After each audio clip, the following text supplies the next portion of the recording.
नमस्कार, मैं अभिषेक राज Mahatma Gandhi central university में master and journalism and mass communication का द्वितीय सेमेस्टर का विद्यार्थी हूँ।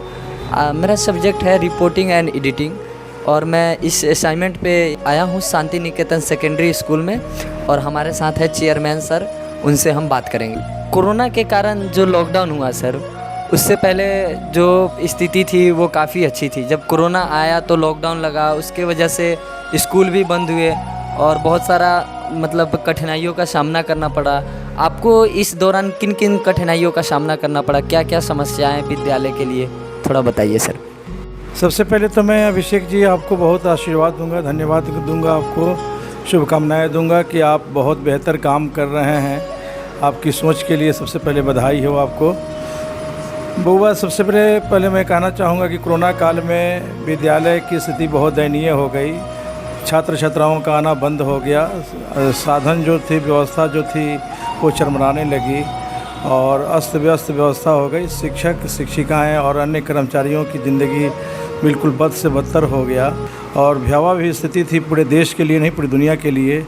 तो कोरोना काल में जो हालात रहे हैं, सभी परेशान रहे हैं, बिल्कुल लोगों को त्रासदी थी, भयावह था और संकट की घड़ी लग रहा था कि आपदा विपदा प्राकृतिक आपदा के रूप में यह बना हुआ है।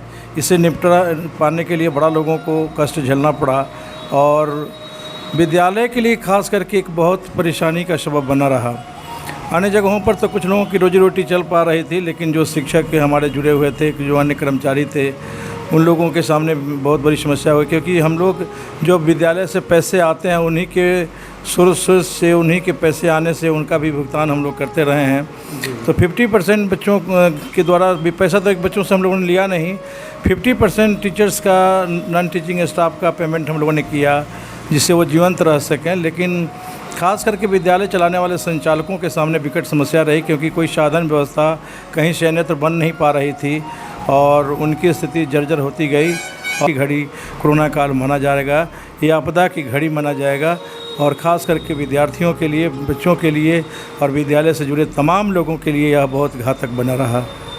अभिषेक जी।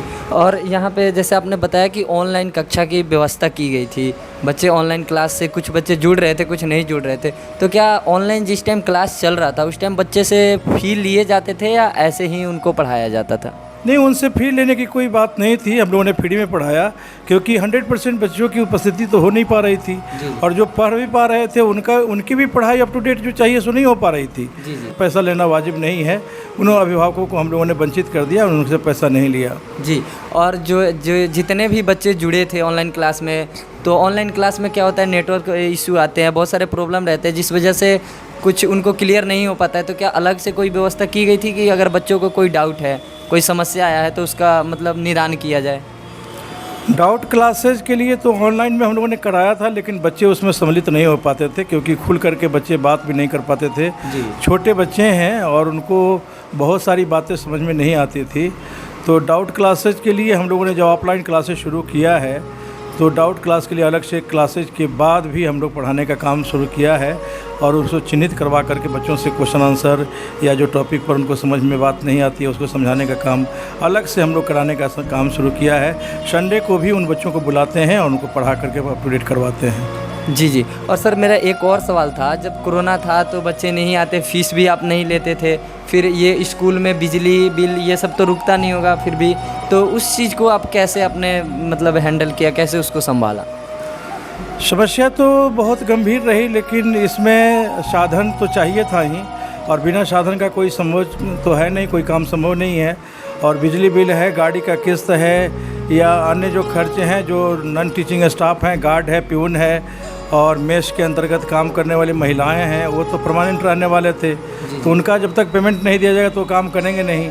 उसकी भरपाई, हमारा बेटा प्रोफेसर है और बेटी हमारी मैनेजर है, उन लोगों के द्वारा 2 लाख 2.5 लाख रुपया उनका तनख्वाह मिल जाया करता था और उससे पैसे आया करते थे और उससे हम लोगों का काम भी अपना भी चलता था और जो स्टाफ काम करते थे उनका भी हम लोग भुगतान करते थे। अच्छा। सर, जो आप नॉन टीचिंग स्टाफ का भी आप सैलरी उस दौरान देते रहे जिस टाइम संकट की घड़ी थी, जिस टाइम लोग आगे आ रहे थे और जो ज़रूरतमंद थे उनकी मदद कर रहे थे, उसमें आप भी आगे आए और मदद किए? हम अपने स्टाफ की ही बात नहीं करते हैं, स्टाफ नॉन टीचिंग स्टाफ या जो हमारे स्टाफ ऑनलाइन जो पढ़ा रहे थे उनको भी हमने पेमेंट किया। जी। और जो इससे त्रासगी थे, परेशानी में थे, उन लोगों को भी मतलब सोशल होने के नाते सामाजिकता में भी हम लोगों ने आने की भी मदद की है।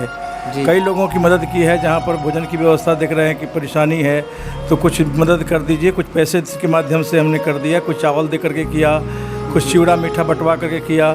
तो ऐसे में हम लोगों ने सपोर्ट करने का काम किया था। जी, बहुत बहुत धन्यवाद सर आपका, आपने हमको अपना समय दिया। बहुत बहुत धन्यवाद अभिषेक जी, आप इस तरह से बढ़ते रहें और खोज खबर लेकर के पूरे दुनिया के अंदर, समाज के अंदर आप अपनी आवाज़ बुलंद करते रहें। यह हमारी आशीर्वाद, हमारे तरफ से धन्यवाद है, शुभकामनाएं हैं। जी।